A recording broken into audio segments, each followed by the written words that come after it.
Moving on ప్రస్తుతం Maoist ఉద్యమానికి మనుగడ లేదన్నారు మాజీ మావోయిస్ట్ నేత మల్లోజుల వేణుగోపాలరావు. మావోయిస్ట్ పార్టీలోకి కొత్త రక్తం రావడం లేదన్నారు. తనను ద్రోహి అన్న వారికి కాలమే సమాధానం చెప్తుందన్నారు.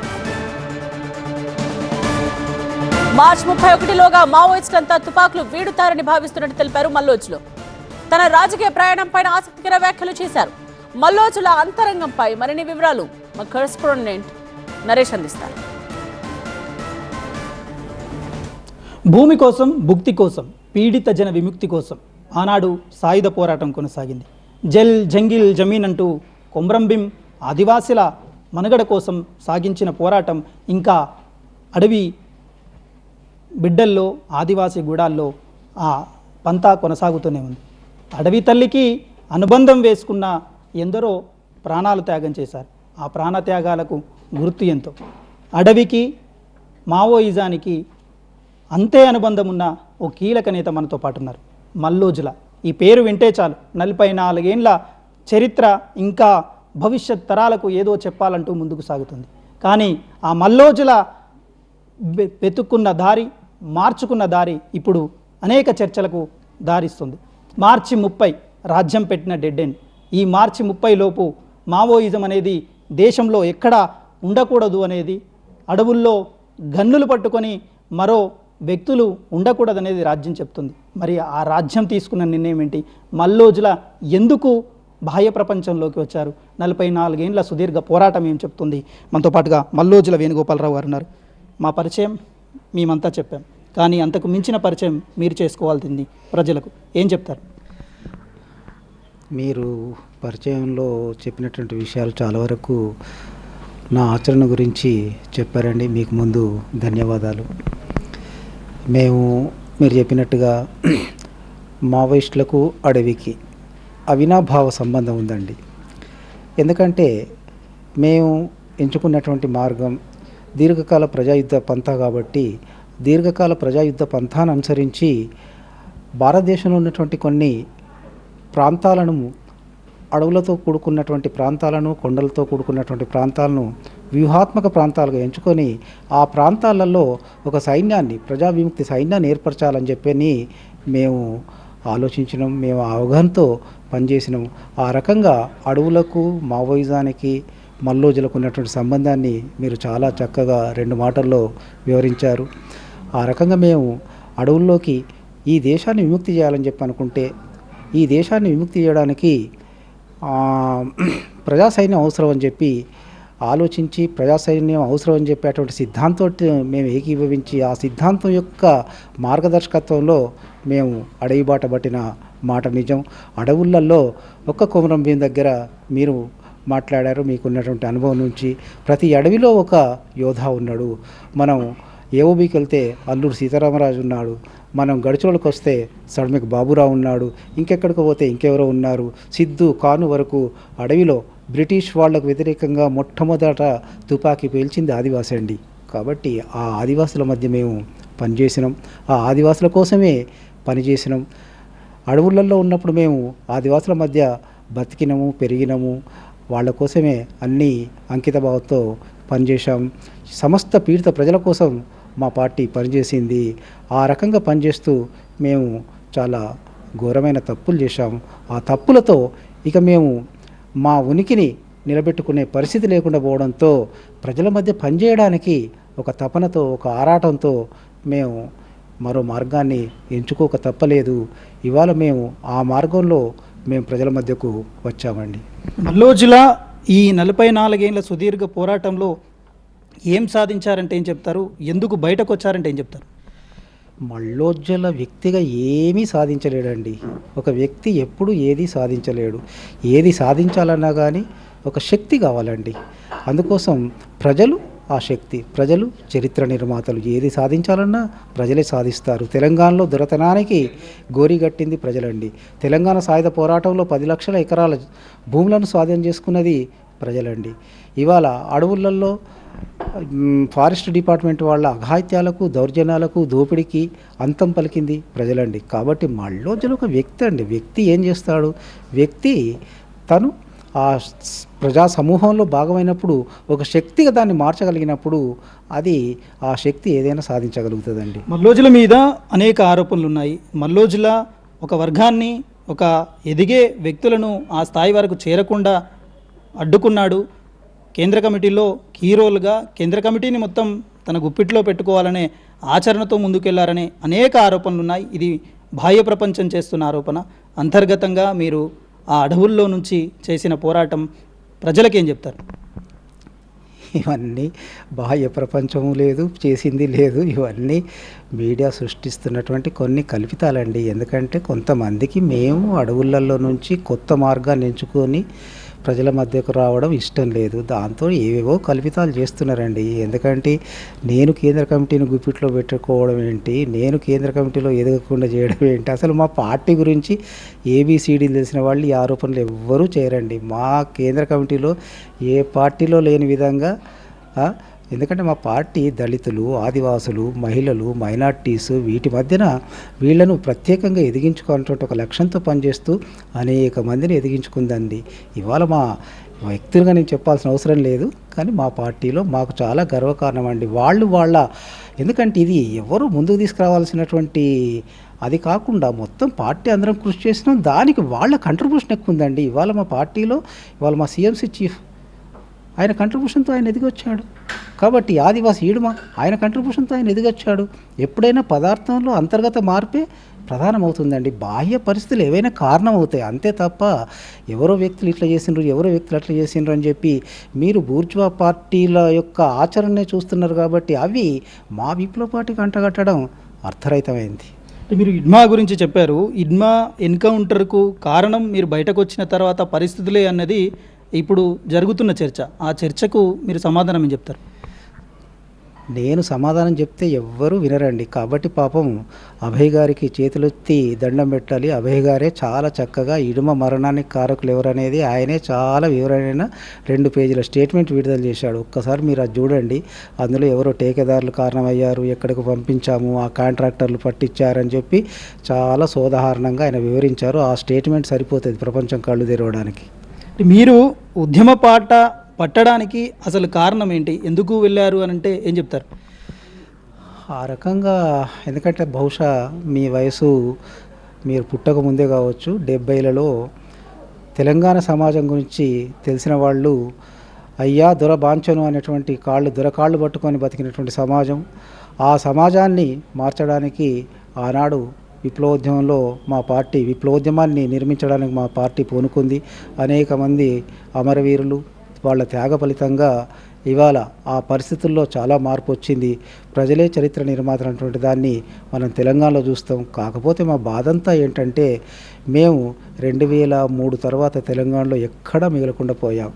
కొద్దిమంది ఎవరైనా బయట ఉండి కవులు, కళాకారులు, రచయితలు అటువంటి వాళ్ళు ఎవరైనా ఉండేది ఉంటే ఉండొచ్చు. కానీ మేజర్గా రహస్య పార్టీ అంటూ కమిటీలు అంటూ లేని పరిస్థితికి మేము నెట్టబడ్డామండి. 2005 నాటికి మాధవ్ ఎన్కౌంటర్తో ఏపీలో లేకుండా అయిపోయాం. గాజల రవి ఎన్కౌంటర్తో ఏఓబీలో లేకుండా అయిపోయినాం. ఎక్కడైనా కానీ ఏంటంటే మేము చాలా సీరియస్ మిస్టేక్స్ చేసినాం. కాబట్టి విశాల ప్రజలలో ఒకనాడు 16 రాష్ట్రాలలో దాదాపు 200 జిల్లాల్లో ఉన్నటువంటి పార్టీ ఎక్కడ మిగలకుండా పోవడానికి కారణం ఏంటండి?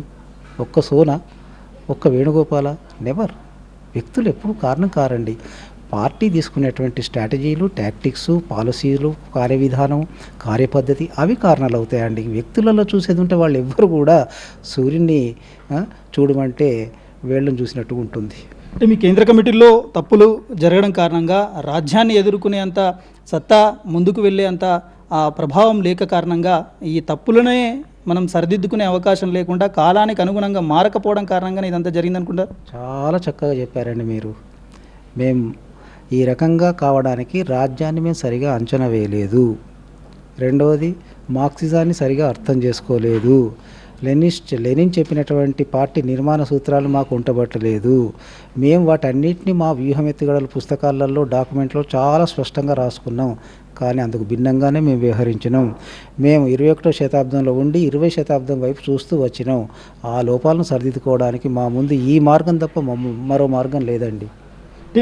మీరు ఈ ఉద్యమం నుంచి బయటకు వచ్చిన తర్వాత అనేక చర్చలు జరుగుతున్నాయి. మల్లోజుల ఎటువైపు అనేది అసలు మల్లోజుల ఎటువైపు ఉన్నాడు? ప్రజల వైపే మల్లోజుల ఉంటాడు. నిన్నటి వరకు ప్రజల మధ్యనే ఉన్నాడు, ఇప్పుడు ప్రజల మధ్యనే ఉన్నాను, రేపు ప్రజల మధ్యనే ఉంటాము. ప్రజా సమస్యలను పరిష్కరించడానికి ఇవాళ మా ముందున్నటువంటి అవకాశాలను పూర్తిగా వినియోగించుకొని మీడియా మిత్రులతో సహా ప్రతి ఒక్కరిని మేము కలుపుకొని విద్యార్థులు, మేధావులు, రచయితలు, కళాకారులు, రాజకీయవేత్తలు, రకరకాల వాళ్ళ అనేక సమూహాలకు సంబంధించిన వాళ్ళందరినీ కలుపుకొని ప్రజా సమస్యలపై పోరాడడానికే మేము నిశ్చయించుకున్నామండి. బయటకు వచ్చిన తర్వాత ఈ బయట జరుగుతున్న పరిణామాలు అర్బన్ మావోయిజం పెరుగుతుంది అంటున్నారు. ఈ అర్బన్ మావోయిజం అనే దానికి అసలు అర్థం ఏంటి? అసలు మావోయిజం అనేది అర్థమైన వాళ్ళు ఆ రకంగా మాట్లాడరండి. అర్థం కాని వాళ్ళే అర్బన్ మావోయిజం అంటారు. గాంధీ గురించి అర్థం కాని వాళ్ళే గాంధీయన్ సోషలిజం అంటారు. గాంధీయన్ సోషలిజం ఉంటుందా? అర్బన్ మావోయిజం ఉంటుందా? ఆ రకమైన డిమార్కేషన్స్ ఎవరి అవసరాల కోసం వాళ్ళు చేస్తుంటారు. అందుకోసం నాకు అర్బన్ మావోయిజం తెలియదు, గాంధీయన్ సోషలిజం తెలియదు. నాకు తెలిసిందల్లా మార్క్స్ చెప్పిన సోషలిజమే తెలుసు. నాకు చెప్పిందల్లా చెప్పిన మావోయిజమే తెలుసు తప్ప ఈ డిమార్కేషన్స్ నాకు తెలియయండి. మార్చి 30 అనేది రాజ్యం ఒక డెడ్ లైన్ పెట్టింది. ఆ డెడ్ లైన్ లోపు అందరూ లొంగిపోవాలంటూ చెప్తున్నారు. ఇంకా కేంద్ర కమిటీలో కానీ మీ పార్టీలో కానీ చాలా వరకు మీ సహోదరులు ఉన్నారు. అంతర్గతంగా జరుగుతున్న యుద్ధం కొనసాగుతుంది. ఆపరేషన్ కగా 2 కొనసాగుతుంది. దీనికి అంతిమంగా ఎండు మార్చి 30 అంటున్నారు. ఆ లోపు మీ సహోదరులకు మీరేం చెప్తారు? ఒక్క విషయం అండి, మార్చి 30 కాదు 31. సహోదరులే కాదు, సహోదరి మహిళలు కూడా ఉన్నారు. వాళ్ళందరికీ నేను చెప్పేది, మీరంతా ఇంకా మనం నష్టపోకూడదు. మనమందరం కలిసి పనిచేసినాం. మనమందరం కలిసి బయటికి రావాలని చెప్పి నేను చాలా ఆరాటపడ్డాను. నేను మీ ముందుకు ఆ విషయాలు తీసుకొచ్చాను. అనేక రూపాల్లో నేను నా చర్చలను మీ మధ్యన పెట్టాను. వాటిని మీరు కొద్దిమంది వ్యతిరేకించి ఇప్పటికీ ఆయుధాలతోటే ఈ రాజ్యాన్ని మీరు ఎదుర్కొంటామని చెప్పి మీరు ఆలోచిస్తున్నారు. ఆ ఆలోచన నుంచి బయటికి రండి. ఆ ఆలోచించి మీరు బయటకు వస్తారనే విశ్వాసంతో నేను ఉన్నాను. మీరు రండి. ఎందుకంటే ఇప్పటికీ కేంద్ర కమిటీ సభ్యులు దండకాంలో కేవలం ఒకరిద్దరు మాత్రమే మిగిలారు. కామ్రేడ్ దేవ్జీ, కామ్రేడ్ మల్లా రాజిరెడ్డి గారు మిగిలారు. మీరు రండి, మీరు బయటికి రండి. బయటకు వచ్చి మేము ఏ రకంగా అయితే ఇవాళ రాజ్యాంగబద్ధంగా ప్రజల్లోకి వెళ్ళాలని చెప్పి అనుకుంటున్నామో ఆ రకంగా వెళ్ళడానికి మనం అందరం కలిసి పనిచేద్దాం. ఎందుకంటే మనం అందరం కలిసి పార్టీ చేసిన తప్పులు ఏంటి అనేటువంటిది మనం అందరం కలిసి చర్చించుకున్నాం. మనం అందరం కలిసి 2024 ఆగస్టులో ఒక సర్క్యులర్ను రూపొందించుకున్నాం. మన పార్టీ సుదీర్ఘకాలంగా చేస్తూ వస్తున్నటువంటి తప్పుల నుంచి మనం బయటపడడానికి ప్రయత్నం చేయాలని చెప్పి అనుకున్నాం. అందుకోసం ఒక సంవత్సర కాలాన్ని మనం ఆచరణలో పెట్టాం, కానీ అడుగు కూడా ముందుకు వేయలేకపోయినాం. కాబట్టి మనం ఈ పీడిత ప్రజల్ని వాళ్ళ సమస్యలను పరిష్కరించడం కోసం మనం అందరం కలిసి మళ్ళీ పనిచేద్దాం. మీరు బయటికి రండి, దయచేసి బయటికి రండి అని చెప్పి వాళ్ళకు విన్నవించుకోవడం తప్ప నేను చేయగలిగేది ఏం లేదండి. అమ్మగారు కాలం చేసినప్పుడు మీరు సుదీర్ఘంగా ఒక లేఖ రాశారు. ఆనాడు తెల్లవాడు భగత్ సింగ్ అన్నాడు, నల్లవాడు నేడు నక్సలైట్ అన్నాడు, ఈ ఎల్ల జనం ఈనాడు వేగు చుక్కలు అంటున్నారు. మరి ఈ వేగు చుక్క మల్లోజుల ఏం చెప్తారు? అవునండి, ఎందుకంటే పోరాడే వాళ్ళని ఎప్పుడూ ప్రజలు వేగు చుక్కలుగానే చూస్తారు. వాళ్ళు ఏ మార్గంలో పోరాడతారు, ఏ రకంగా చేస్తారు, ప్రజల కోసం ప్రాణాలు అర్పించే ప్రతివాడు వేగు చుక్కే అవుతాడు. అందుకోసం మహాకవి శ్రీశ్రీ అది కవితాత్మకంగా చాలా అద్భుతంగా చెప్పాడు. కాబట్టి ప్రజల మధ్య పనిచేసే ప్రతి వాళ్ళు వేగుచుక్కలే కావాలనుకుంటారు. మా అన్నయ్య ఒక వేగుచుక్క అయ్యాడు, నేను కూడా వేగుచుక్క కావాలనుకుంటున్నాను. పరిస్థితులు మారినాయి కాబట్టి మారిన పరిస్థితులకు అనుగుణంగా మారక తప్పలేదు. వేగుచుక్క కావడం మాత్రం ఖాయమండి. మీరు గన్నుతో సహా లొంగిపోవడం అనేది తీవ్ర చర్చ, దేశవ్యాప్తంగా చర్చ నడిచింది. మీ కులానికి సంబంధించిన వ్యక్తులే ఇక్కడ ఉండడం కారణంగానే ఆ కులానికి సంబంధించిన వ్యక్తుల మధ్యకే వచ్చి లొంగిపోయారనే ఆరోపణ కనిపించింది. దీన్ని ఎలా చెప్తారు? మెదడు నిండా కులతత్వాన్ని నింపుకున్న వాళ్ళు అంతకన్నా మించిన విమర్శలు చేయలేరండి. ఎందుకంటే అది చాలా చీప్ విమర్శ అండి. ఆ విమర్శతోటి ఏదో వాళ్ళు సాధించాలని చెప్పి అనుకుంటే అది ఏమీ సాధించలేరండి. సరే, ఈ గన్నుకు సంబంధించింది, గన్నునే తాత్కాలికంగా వదిలిపెట్టాలని చెప్పి అందరికీ చెప్పిన వాళ్ళం మేము. నేను గన్ను వదిలిపెట్టకుండా ఎవరికో ఇచ్చి రావాలని చెప్పి అది అట్లా అనుకోవడం కూడా రాజకీయంగా సరైనది కాదు. మేము రాజకీయంగానే తాత్కాలికంగా సాయుధ పోరాట విరమణ అనేటువంటి నిర్ణయం తీసుకున్నాం. కాబట్టి దానికి లోబడి మేము బయటకు వచ్చినాం. అందుకోసం రాజకీయాలే మిలిటరీని నియంత్రిస్తాయండి. మిలిటరీ రాజకీయాలు నియంత్రించకూడదు. రేపు అవసరం అనుకున్న వాళ్ళు, రేపు విప్లవాలు చేయాలనుకున్నటువంటి వాళ్ళు, రేపు ముందుకు పోవాలనుకున్నటువంటి వాళ్ళు, రేపు ఈ దేశాన్ని మార్చాలని చెప్పి విప్లవోద్యమం నిర్మించేవాళ్ళు, మళ్ళీ వాళ్ళు సాధించాలనుకుంటే, సంపాదించుకోవాలనుకుంటే ఈ గన్నులే కాదు కండి, మిసైల్స్ కూడా సంపాదించుకుంటారు. అందుకోసం ఒకప్పుడు మాకు గన్నులు లేవు. విప్లవోద్యమంలోకి వచ్చిన తర్వాతనే చిన్న చిన్న కట్టాల దగ్గర నుంచి మొదలు పెడితే ఏకేల వరకు మేము సంపాదించుకున్నాం. కాబట్టి ఏదైనా గన్ను ప్రధానం కాదండి, ఇట్ ఈస్ అ పార్ట్ అంతే తప్ప గన్నునే ముఖ్యం చేసి ఆలోచించే వాళ్ళు ఎవ్వరు కూడా ఈ దేశంలో విప్లవోద్యమాన్ని నిర్మించలేరు, ప్రజల మధ్యకు వెళ్ళలేరు. అది మా ఆచరణలో తేలిపోయింది. అంటే మీ కేంద్ర కమిటీలోకి సంబంధించి లొంగిపోయిన ప్రతిసారి అంటే నూతన ఆ మోడల్లో ఉన్న గన్నులు కూడా మీరు సంపాదించుకోగలిగారు, దానికి ఆర్థిక బలం ఎక్కంచెలు వచ్చింది అనేది చర్చ జరిగింది. ఆర్థిక బలం కాదండి, మా మానసిక బలం ఫస్ట్, తర్వాత మా మానవ శక్తి, మా యుద్ధ నైపుణ్యము, మా శిక్షణ, మా కాంగ్రెస్ యొక్క త్యాగాలు, మా ప్రజల యొక్క సహకారము, మా ప్రజల యొక్క భాగస్వామ్యము, వీటన్నిటితోటి మేము పోలీసు నుంచి అవన్నీ స్వాధీనం చేసుకున్నాం. అనేక దాడులలో మేము నయాగఢ్ దాడిలో 500 తుపాకులు వచ్చాయండి. కోరాపుట్లో 100 తుపాకులు తెచ్చుకున్నాం. కాబట్టి ఎక్కడికక్కడనే అంబుష్లలో, రేడ్లలో పెద్ద ఎత్తున మేము పోలీసుల నుంచి ఆయుధాలు స్వాధీనం చేసుకున్నాం, కొన్ని మేము తయారు చేసుకుంటున్నాం.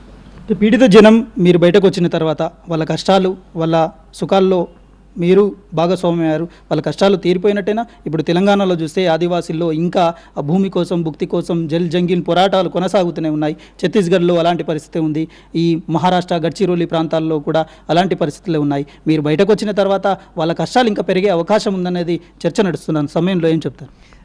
మేము బయటకు వచ్చినాక వాళ్ళ కష్టాలు పెరగడం అనేది ఉండదు. వాళ్ళ కష్టాలు సమసిపోలేదు, వాళ్ళ కష్టాలు పూర్తి కాలేదు, వాళ్ళ కష్టాలలో ఉన్నారు, పీడితులు ఉన్నారు. అందుకోసమే వాళ్ళ కోసమే మేము ఈ రూపంలో బయటకు వచ్చినాం, వాళ్ళ మధ్యనే ఉంటామండి. మేము తెలంగాణకు ఎప్పుడు రాబోతున్నారు? మల్లోజుల వేణుగోపాలరావు మీరు ఎప్పుడు ఆహ్వానిస్తే అప్పుడే వస్తామండి. 44 ఏళ్ల క్రితం తెలంగాణను వదిలిన మల్లోజుల రాక కోసం తెలంగాణ ఎదురు చూస్తున్నట్టుగానే ఉంది. తెలంగాణ ప్రజలకు వందనాలు. నన్ను కన్న తెలంగాణకు ఎప్పుడైనా కానీ నేను రావడానికి సిద్ధంగానే ఉన్నాను. అయితే అంతకన్నా నన్ను పెంచిన అటవీ ఉద్యమం, నన్ను పెంచిన మహారాష్ట్ర ఉద్యమం, వాళ్ళంతా కూడా నన్ను కళ్ళల్లో వత్తులు పెట్టుకొని కాపాడుకున్నారు. కాబట్టి నాకు తెలంగాణ, మహారాష్ట్ర రెండు కళ్ళు లాంటివి. కాబట్టి మీ మధ్యనే ఉంటాను, మీ మధ్యకే వస్తాను. నా కోసం ఇప్పుడు కొన్ని లీగల్ ఐడెంటిటీస్ తయారవుతున్నాయి. అవి పూర్తయిన తర్వాత తప్పకుండా మీ మధ్యనే ఉంటాను నేను. ఇది మల్లోజుల సుదీర్ఘ సమాధానం. మనం చెప్పిన అన్నీ కూడా మల్లోజుల ఆ సమాధానాన్ని ప్రజలకు అందించారు. ఎందుకు బయటకు వచ్చాం, పంతా ఏ విధంగా కొనసాగింది, ఆ కమిటీలో ఏం జరిగింది అనేది సుదీర్ఘంగా చర్చలో భాగంగా సమాధానాలు ఇచ్చారు. ప్రజల మధ్యనే ఉన్నాం, ప్రజలతోనే ఉంటాం, ప్రజల కోసమే ఉంటాం. రాజకీయాలు అనేటివి మార్పులు కోరుకుంటాయి, రాజ్యం అనేది కూడా మార్పులు కోరుకుంటుంది.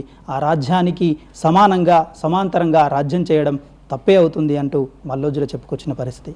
ప్రస్తుతం మల్లోజుల ప్రజల కోసం తెలంగాణకు, 2 కన్నులుగా ఉన్న మహారాష్ట్రకు, తనను కాపాడుకున్న మహారాష్ట్రకు, అటు పుట్టిన తెలంగాణకు ఎప్పటికైనా రావడానికి సిద్ధంగా ఉన్నాడు.